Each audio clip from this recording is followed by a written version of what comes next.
herkesin bildiği, bir neslin dilinden düşürmediği bir şarkı var. Peki o şarkının arkasındaki o inanılmaz ama bir o kadar da trajik hikayeyi biliyor musunuz? İşte şimdi o hikayeye, o dahi sanatçının hayatına bakacağız.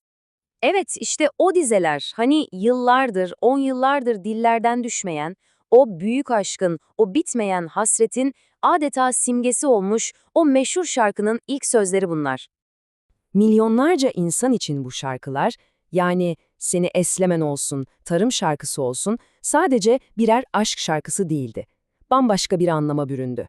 Özellikle o en zor, en çalkantılı zamanlarda bir umut oldular. Hatta bir direniş sembolü. İşte o kültürel etkinin ne kadar derin olduğunu birazdan daha iyi anlayacağız. İyi ama bu ölümsüz dizeleri daha 20'sine bile basmadan yazan bu dahi çocuk kimdi? Kimdi bu inanılmaz yetenek? Gelin şimdi eserden sanatçıya geçelim ve hikayemizin tam kalbindeki o isme, yani Melike Ziyavutlun'a odaklanalım. Bakın, Melike'ye sadece yetenekli demek gerçekten haksızlık olur.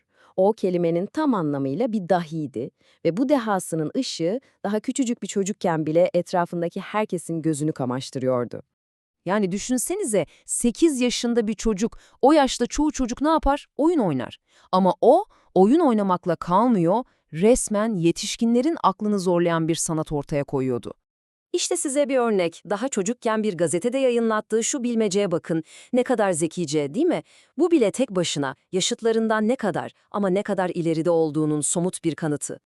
Ve bu yükseliş akıl almaz bir hızla devam etti. Düşünün, 10 yaşında yetişkinlerle sınava girip 98 alıyor. 13'üne geldiğinde artık bütün Sincan'ın tanıdığı, sevdiği bir sahne sunucusu.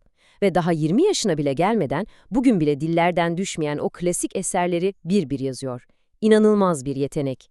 Şimdi, işin ilginç tarafı şu. Bu kadar zarif bir sanatçı ruhunun arkasında kimsenin tahmin edemeyeceği bir şey daha vardı. Koru gibi yanan bir yürek ve korku nedir bilmeyen bir savaşçı ruhu. Peki bu ruh, bu cesaret nereden geliyordu? Aslında bir aile mirasıydı. Çünkü Melike öylesine bir ailenin çocuğu değildi. Dedesi 1930'larda halkına önderlik etmiş, baskıya karşı savaşmış efsanevi bir komutandı. Yani damarlarında bir savaşçının kanı dolaşıyordu. Bu savaşçı ruhunu gösteren inanılmaz bir anı da var. 1959'da topluluğuyla bir askeri kışlayı ziyaret ediyorlar. Ortalık top sesleriyle inlerken herkes korkudan irkiliyor ama Melike, o soğukkanlı bir şekilde askerlerin topu nasıl kullandığını izliyor. Sonra bir fırsat bulup topun başına geçiyor, eline 2 mermi veriyorlar ve bam! Hedefi tam 12'den vuruyor. Oradaki askerlerin şaşkınlığını bir hayal edin. Ve işte hikayenin en karanlık, en trajik sayfasına geliyoruz. Çünkü Melike'nin bu parlak zekası, bu eğilmeyen ruhu, onu maalesef tarihin en acımasız fırtınalarından birinin tam ortasına sürükleyecekti. Bir anda hedef haline geldi. Tarih 1966. Çin'de kültür devrimi fırtınası kopuyor. Hani eski olan her şeyi yıkıp yepyeni bir toplum kuracağız sloganıyla başlayan o acımasız kampanya. Ve tabii ki bu fırtınanın ilk hedef aldığı kişiler Melike gibi bağımsız düşünen, parlayan, aydın insanlar oldu. Devlet onu ve onun gibi nicelerini sistematik bir şekilde yok etmeye başladı. Ve işte o zulmün korkunç takvimi. Her şey Ekim 1966'da tutuklanmasıyla başlıyor ve 4 yıl süren bir kabusa dönüşüyor. Ama biliyor musunuz, işin en acımasız tarafı neydi? Bu propaganda makinası onun bütün kimliğini alıp adeta tersine çevirdi. Yani bakın, sol tarafta o herkesin hayran olduğu, sevdiği sanatçı var, sağ tarafta ise rejimin yarattığı düşman. Onun en büyük meziyetleri, en büyük suçları olarak yaftalandı.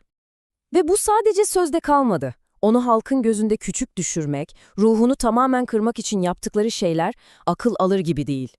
Düşünün, boynuna ağır yaftalar asıp sokaklarda gezdiriyorlar.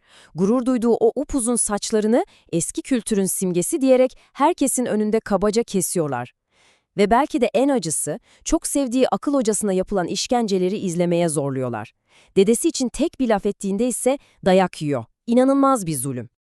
Ama bütün bu yaşananlara, bu vahşete, onu tarihten silmek için gösterilen onca çabaya rağmen bir şeyi yok edemediler. Geriye kalan ve her şeyden daha güçlü olan bir şey vardı. Onun sözleri. Evet, hayatını çok erken aldılar elinden ama sanatı ölümsüzdü. tıpkı ekranda gördüğünüz bu şiir gibi, onun eserleri yaşamaya devam etti. Hatta zamanla çok daha derin, çok daha büyük bir anlam kazandı.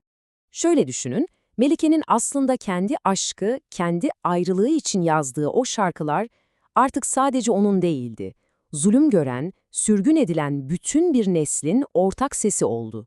Onların sessiz çığlığı, kederi, umudu haline geldi. Onun hikayesini anlatan bir yazıda alıntılanan şu eski söz aslında her şeyi özetliyor. Bu sadece Melike'nin değil, koca bir neslin çalınan geleceğinin, yok edilen potansiyelinin trajik bir özeti gibi. Ve işte Melike Ziya Vudu'nun hikayesi bize bu büyük soruyu miras bırakıyor. Her türlü baskıya, adaletsizliğe rağmen sanat nasıl hayatta kalır? O ölümsüz ruh kendini nasıl nesiller boyu yaşatmayı başarır?